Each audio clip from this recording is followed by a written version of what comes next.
Hello students. Today we will study about the education philosophy of Rabindranath Tagore.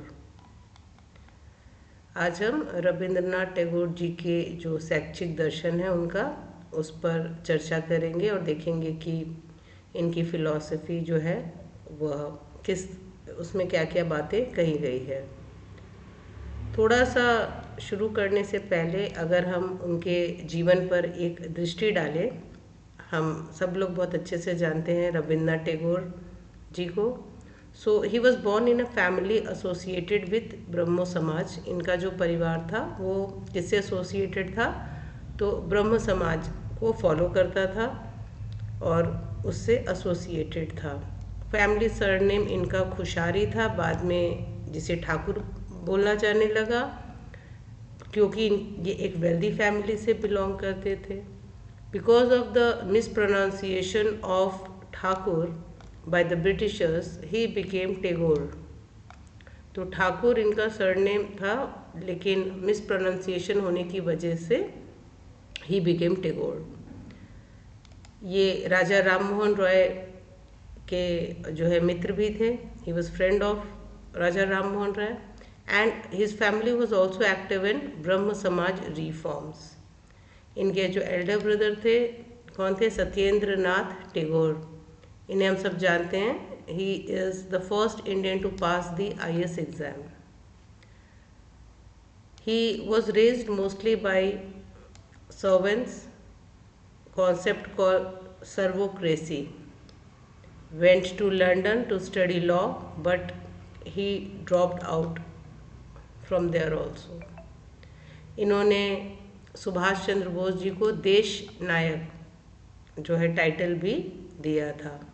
तो ये कुछ important aspect हैं जो टैगोर जी की जीवन से जुड़ी है। Next is achievements and contribution. Rabindranath Tagore ji को हम कई सारे अचीवमेंट और कंट्रीब्यूशंस के लिए भी जानते हैं।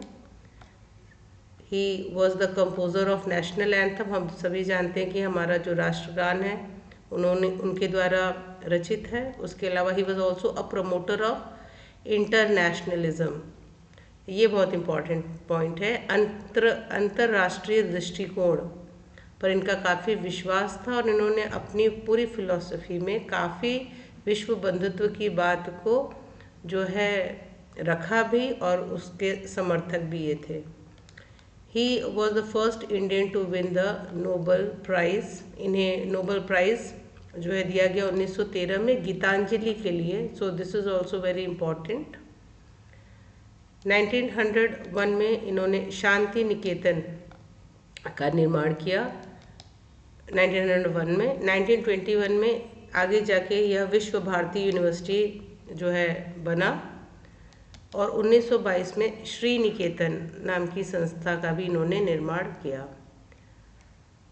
तो इन्होंने 200 प्लस सॉन्ग्स लिखे, 2300 प्लस पेंटिंग्स लिखी, कई कंट्रीज़ में इन्होंने ट्रैवल किया। He was a social reformer, a philosopher and an educationist. So आप देख सकते हैं कि टैगोर जी का अचीवमेंट जो है वो कितना बड़ा है हमारे देश में।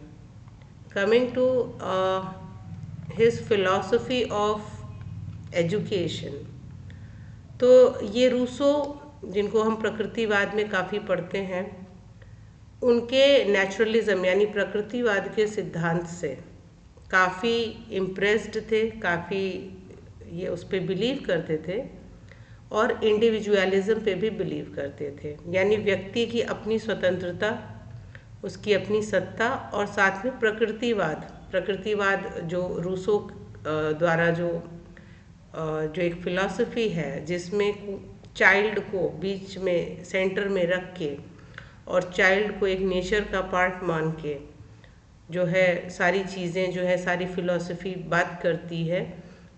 ठीक उसी फिलॉसफी के समर्थक जो है वो हमारे टैगोर जी भी थे। वैल्यूज़ इन फिलॉसफी, तो ऐसा नहीं है कि टैगोर आपको सिर्फ आइडियलिस्टिक मिलेंगे या आइडियलिज्म को सपोर्ट करते मिलेंगे। सो ही वॉज एन इंडिविजुअलिस्ट। क्यों थे? क्योंकि वो पर्सन के राइट काइंड ऑफ फ्रीडम की बात करते थे, उसके समर्थक थे।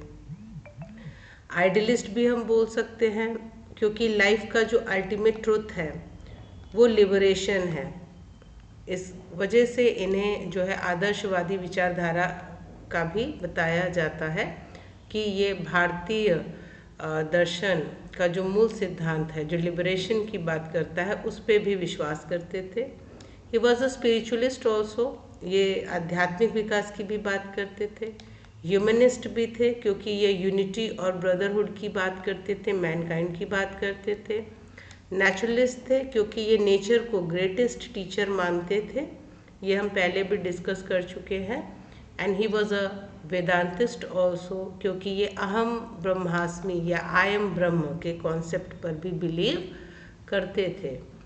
तो ये सारी चीज़ें, ये सारे आयाम देखने को मिलते हैं रविन्द्रनाथ टैगोर जी की फिलॉसफी में। Coming to the aims of education, शिक्षा के उद्देश्य जो है टैगोर जी के फिलॉसफी के अनुरूप, पहला है development of free and creative personality. चूँकि ये प्रकृतिवाद से काफ़ी प्रभावित भी थे, तो इन्होंने कहा शिक्षा का जो उद्देश्य है वो क्या है कि फ्री एंड क्रिएटिव पर्सनैलिटी बनाना है। बच्चों के व्यक्तित्व में सृजनात्मकता रहे, मौलिकता रहे, और उसे स्वतंत्रता दी जाए कि वो अपने व्यक्तित्व का निर्माण कैसे करना चाहता है। अगर हम बच्चे को स्वतंत्रता देंगे, फ्रीडम देंगे, तब जाके उसकी पर्सनालिटी में जो उसका क्रिएटिव एस्पेक्ट है वो निखर के आएगा। दूसरा इन्होंने कहा self realisation and expression of the individuality. चूँकि ये आइडियलिस्ट भी थे, और किसी भी आदर्शवादी फिलॉसफी में जो भी आइडियलिस्ट फिलोसोफर्स होते हैं वो बिलीव करते हैं the ultimate aim is self realisation. जो भी व्यक्ति है अगर वो अपने सेल्फ का पूर्ण ज्ञान कर लेता है या अपनी कैपेसिटीज़ या कैपेबिलिटीज़ को पूरी तरीके से समझ जाता है या उसको एक्सप्रेस कर पाता है, तो उन्होंने कहा जो शिक्षा का अंतिम उद्देश्य है वो सेल्फ रियलाइजेशन है। तीसरा उन्होंने कहा शिक्षा के जो अहम उद्देश्य है उसमें जो है वो नैतिक और आध्यात्मिक विकास है। बच्चे का नैतिक विकास हो, उसका आध्यात्मिक विकास हो, शिक्षा ऐसी होनी चाहिए। उसे अच्छे बुरे, सही गलत का जो है ज्ञान रहे, साथ में उसे अपने अध्यात्म की पथ पर कैसे बढ़ना है, आध्यात्मिक विकास कैसे करना है, उसकी भी जो है दीक्षा जो है वो दी जानी चाहिए। Then is love for nature, प्रकृतिवाद के ये चूँकि समर्थक भी थे तो प्रकृति प्रेमी भी थे। नेचर के प्रति लव और living harmony with the environment, कि हम पर्यावरण के साथ रहें और हार्मोनी में रहें, ना कि नेचर को डिस्ट्रक्ट करके। Next is promotion of international understanding, ये बहुत इम्पॉर्टेंट है। ये विश्व बंधुता की बात करते हैं, यूनिटी ऑफ मैनकाइंड की इन्होंने बात की। जितने ही ये नेशनलिस्ट थे उतने ही ये ग्लोबल और इंटरनेशनल ब्रदरहुड को भी मानने वाले थे। तो पाश्चात्य संस्कृति और दर्शन पर भी इनका उतना ही भरोसा था जितना कि ये राष्ट्रवादी थे, और ये मानते थे कि जो मैनकाइंड है, पूरी जो सृष्टि है, नेशनली इंटरनेशनली सब में एक विश्व बंधुता का भाव होना चाहिए। शिक्षा ऐसी होनी चाहिए जो बच्चों में क्रिटिकल थिंकिंग और एस्थेटिक सेंस डेवलप कर सके, यानी कि समालोचनात्मक चिंतन, और साथ में जो सौंदर्य बोध जो है इसकी जो मूल्य हैं वो भी बच्चों के अंदर जो है वो हमें स्थानांतरित करने हैं। Objectives of the Tagore's education philosophy. Objectives में हम पहला देखते हैं cultivate creative arts, music, dance, drama, painting, इन सारी क्रिएटिव आर्ट्स पर काफ़ी फोकस किया टैगोर जी ने, क्योंकि कहीं ना कहीं ये जो सब्जेक्ट्स हैं ये सेल्फ और क्रिएटिव एक्सप्रेशंस के काफ़ी मौके देते हैं और इसे बच्चे करने में आनंदित महसूस करते हैं। तो ये जॉयफुल लर्निंग की बात करते हैं कि शिक्षा ऐसी होनी चाहिए जो जॉयफुल हो, और एक्टिविटी बेस्ड लर्निंग की भी बात करते हैं, यानी करके सीखना, learning by doing, constructive knowledge, joyful learning, कि पढ़ने में आनंद आना चाहिए। ये फ्रीडम की बात, क्यूरियोसिटी और ऑब्जर्वेशन को भी एनकरेज करने की बात करते थे कि शिक्षा का उद्देश्य है कि फ्रीडम जो है उसको हम एनकरेज करें, स्वायत्ता दें बच्चे को, शिक्षक को, उनके अंदर जो क्यूरियोसिटी है, क्वेश्चन पूछने की जो जिज्ञासा है वो बनी रहे और अवलोकन करने का भी उनके अंदर जो है स्किल डेवलप किया जाए।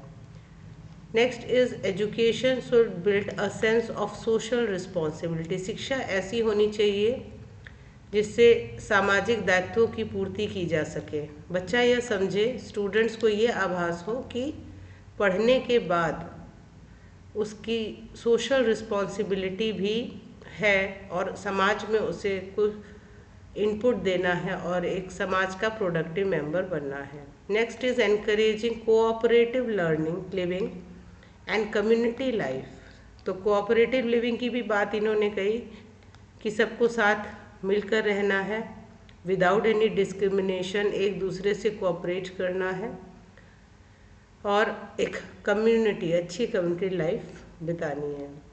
Education should also develop balance personality of head, heart and hand. तो शिक्षा ऐसी होनी चाहिए जिसमें जो है संतुलन रहे व्यक्तित्व में। तो ये हेड, हार्ट और हैंड की बात भी करते हैं। कमिंग टू द करिकुलम, किस तरह के पाठ्यक्रम की बात की टैगोर जी ने। पहला है नेचर स्टडी पे इनका काफ़ी फोकस था। तो इन्होंने कहा पाठ्यचर्या में ऑब्जर्वेशन, एक्सप्लोरेशन, आउटडोर लर्निंग, यानी नेचर में स्टडी कराना, बच्चों को नेचर के करीब ले जाना, आउटडोर गेम्स खिलाना, ऑब्जर्व कर सकें बच्चे, इस तरह से एक्सप्लोर कर सकें, खुद से करके सीख सकें। तो यह पाठ्यक्रम में इंक्लूड करना होगा। देन आर्ट, हर तरीके के आर्ट, चाहे music, dance, drama, poetry, fine arts, इन्हें करिकुलम में जो है वो जो है ऐड करने की बात की गई कि इसे करिकुलम में रखना है इन विषयों को।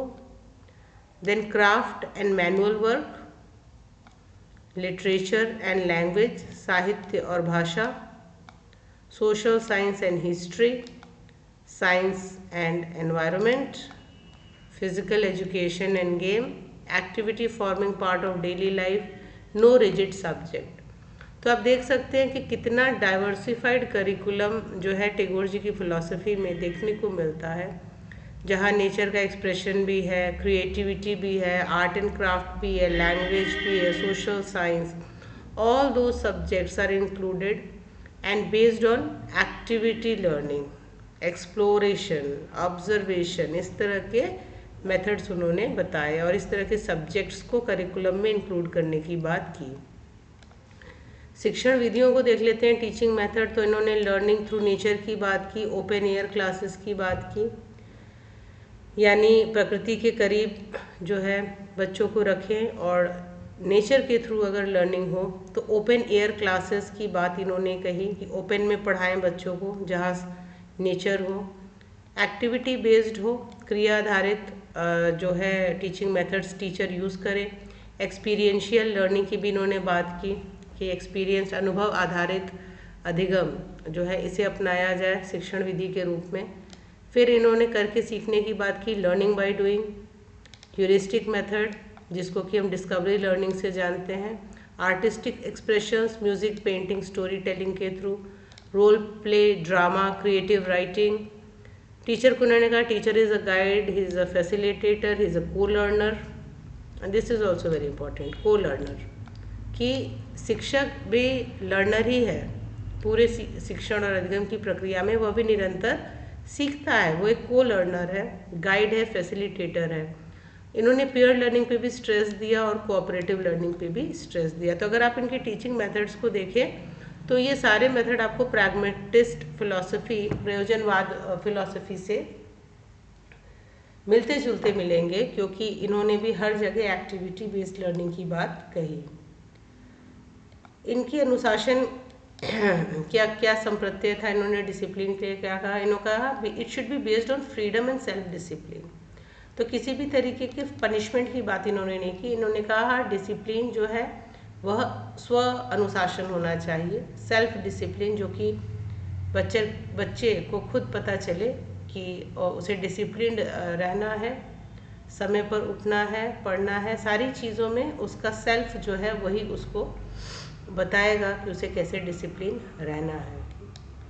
नेचुरल, फ्रेंडली, डेमोक्रेटिक एनवायरनमेंट, जो भी शिक्षण का जो वातावरण हो वो फ्रेंडली हो, डेमोक्रेटिक हो, पैसिव नहीं हो, जहाँ लर्नर्स एक्टिव रहें, एक्टिवली पार्टिसिपेट करें, क्वेश्चन करें, और जहाँ डिस्कोर्स और डायलॉग के लिए प्रावधान हो। Coming to the discipline developed through love, trust and responsibility. Aim was to develop internal discipline. बाहर से थोपा हुआ या फियर बेस्ड डिसिप्लिन नहीं होता है। डिसिप्लिन जो है आंतरिक होता है और बच्चे के अंदर से आना चाहिए। Student encourage to make responsible choices. बच्चों को एनकरेज किया जाए कि वो जिम्मेदारी से अपनी चॉइसेस को लें, और आंतरिक अनुशासन पे काफ़ी इन्होंने बल दिया। Concept of teacher. टीचर के लिए टैगोर जी का कहना था कि टीचर क्या है? Teacher is a friend, guide है और फैसिलिटेटर है।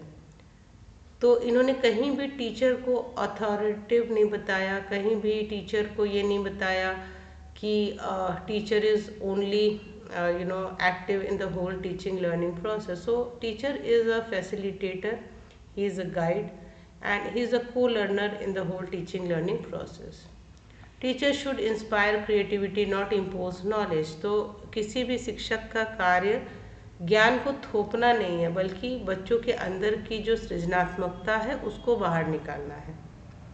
They must understand the child psychology. हर एक शिक्षक को बाल मनोविज्ञान की अच्छी समझ होनी चाहिए, जिससे कि वह अपनी कक्षाओं को और अपने छात्रों को और उन्हें होने वाली समस्याओं को या उनके व्यवहार को बहुत बेहतरी से जान सकते हैं। Teacher should be a model of simplicity, moral value and humanity. तो इनका मानना था कि शिक्षक चूँकि रोल मॉडल होते हैं, तो इनमें जितनी सिंप्लिसिटी होगी, जितने हाई मॉरल वैल्यूज़ होंगे, जितनी मानवता होगी, बच्चे से देख के उन्हीं चीज़ों को फॉलो करेंगे, उन्हीं चीज़ों को ऑब्जर्व करेंगे, तो वही गुण उनके अंदर भी आएंगे। They should create an atmosphere of freedom and Joy. यह शिक्षक का दायित्व है कि क्लासरूम का जो वातावरण है वह जॉयफुल हो और उसमें बच्चों को फ्रीडम दी जाए। Coming to the overall contribution of Tagore's philosophy in education. So he was a pioneer of the naturalistic child-centered education. तो ये बाल केंद्रित शिक्षा के काफ़ी जो है इन्होंने काफ़ी महत्व दिया और चाइल्ड सेंटर्ड एजुकेशन की बात की, जो कि नेचुरलिस्टिक या नेचुरलिज्म फिलॉसफी से निकल के आता है। तो बच्चे को या बालक को केंद्र में रख के उसके लिए शिक्षा बनाने की बात इन्होंने की। तो उसके अलावा ही was a founder of open air schooling. तो प्रकृति में बैठ के, ओपन स्पेस में बैठ के क्लासेस लेने की जो प्रथा है, ओपन एयर स्कूलिंग को भी इन्होंने प्रमोट किया। Integration of art in daily learning. आज जिस आर्ट इंटीग्रेटेड लर्निंग की बात राष्ट्रीय शिक्षा नीति 2020 करती है, वो भी टैगोर जी की देन है कि उन्होंने कहा कि शिक्षा में हम कैसे आर्ट को हर जगह पर इंटीग्रेट कर सकते हैं। आर्ट का मतलब ये नहीं है कि केवल हम ड्राइंग, पेंटिंग से ही समझें। आर्ट का मतलब है अगर हम मैथ भी पढ़ा रहे हैं तो क्या हम उसमें आर्ट को यूज़ कर सकते हैं। तो डेली लर्निंग में आर्ट को यूज़ करने की बात की। देन इन्होंने ग्लोबल अंडरस्टैंडिंग की बात की, पीस एजुकेशन की बात की। तो इंटरनेशनल एजुकेशन, ग्लोबल अंडरस्टैंडिंग, ये इनके काफ़ी जो है इम्पॉर्टेंट एस्पेक्ट है फिलॉसफी के। Then he emphasised on learning through self expression. इन्होंने सेल्फ एक्सप्रेशन, क्रिएटिविटी की बात की और कहा कि शिक्षा का काम ही है कि लर्निंग थ्रू सेल्फ एक्सप्रेशन हो। बच्चा जो है वो करके सीखे और उसकी मौलिकता उसकी क्रिएटिव चीज़ों में दिखे। And he influence the modern progressive education. तो इन्होंने जो प्रोग्रेसिव एजुकेशन है काफ़ी उससे ये प्रभावित थे। उन्होंने कहा शिक्षा ऐसी होनी चाहिए जो प्रोग्रेसिव हो, जिसमें प्रोग्रेस दिखे। सो ओवरऑल ये टैगोर जी की फिलॉसफी थी और इसके मेन पॉइंट्स थे। So I hope you all will read and will be benefited from this. Thank you so much.